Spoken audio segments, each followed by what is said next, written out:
अस्सलाम वालेकुम नाज़रीन, आज हमने देखना है कि क्या ग्रीन प्रॉपर्टी सर्टिफिकेट जो है ना वो किस किस को मिल रहा है। और खसूसी तौर पे हमारी जो वीडियो होगी ना वो होगी कि PT1 वाली जो प्रॉपर्टीज़ हैं जो सिर्फ पोजेसन की हद तक होता है उनको ग्रीन प्रॉपर्टी सर्टिफिकेट मिल सकता है या नहीं मिल सकता। इसके लिए जो है ना सबसे पहले आपने देखना है कि PT1 जो है ना आपके पास किस बुनियाद पे है। एक तो ऐसी प्रॉपर्टीज़ हैं जो कि लाल लकीर के अंदर आ गई, उनका लाल लकीर का इंतकाल चढ़ा और उसके बाद इंतकाल चढ़ने के बाद जब रेवेन्यू रिकॉर्ड ख़त्म हो गया तो वो PT1 में आ गई।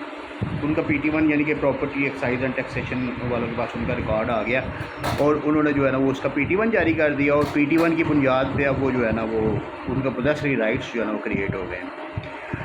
और दूसरी प्रॉपर्टीज़ ऐसी हैं कि जो आगे विरासत होने के बाद आगे लोगों के नाम चढ़ी हैं और उन्होंने तकसीम वगैरह करवा के अपने अपने नाम पे PT1 बना ली हैं। अब PT1 की बुनियाद पे अगर आपने ग्रीन प्रॉपर्टी सर्टिफिकेट हासिल करना है तो फिर आपने क्या करना है। आपने सबसे पहले देखना है कि अगर तो आपकी प्रॉपर्टी डायरेक्टली लाल लकीर से आपके नाम पे आ रही है तो फिर तो आपने लाल लकीर का जो इंतकाल है ना उसका रिकॉर्ड निकलवाना है और वो उससे लाल लकीर के इंतकाल से पहले की जमा बंदी आपके बाउजदाद के नाम या आपके नाम पे है तो वो आपने निकलवानी है।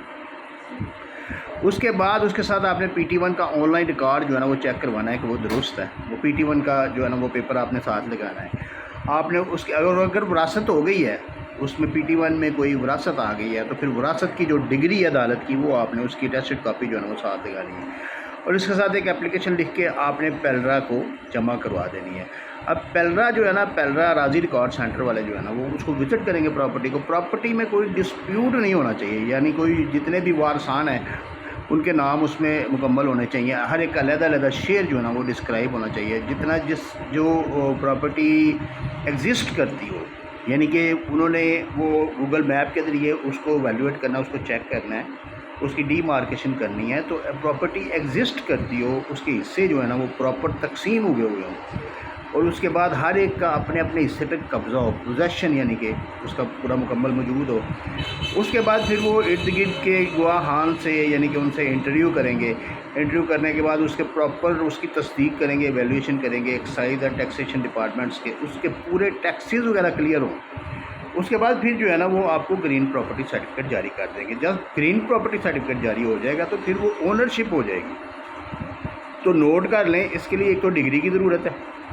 डिग्री अगर तो डिक्लेरेशन की हो तो वो तो ज़बरदस्त है, लेकिन डिक्लेरेशन की डिग्री सिर्फ पोजेसरी राइट्स की हद तक मिलती है, वैसे मलकियत की मिलती नहीं है PT1 पे। मलकियत की डिक्लेरेशन की डिग्री उस सूरत में मिलती है जिस वक्त आपके पास महकमा रेवेन्यू का पुराना रिकॉर्ड मौजूद हो कि ये जगह मेरे बाबा के नाम, मेरे बाउजदाद में से किसी के नाम थी और उसके बाद जिस वक्त ये आबादी दे का या लाल लकीर का इंतकाल हुआ है उस वक्त ये वाली जो है ना ये इंतकाल नंबर है उसका और उसमें ये वाली पोजीशन है हमारी, ये सीक्वेंस में आता है और ये जो वो सारा आपके पास रिकॉर्ड होना चाहिए और उससे 1 साल या 2 साल पहले की जमा बंदी के डॉक्यूमेंट्स भी होने चाहिए जिनमें आपके बाउजदाद के नाम जगह मौजूद हो।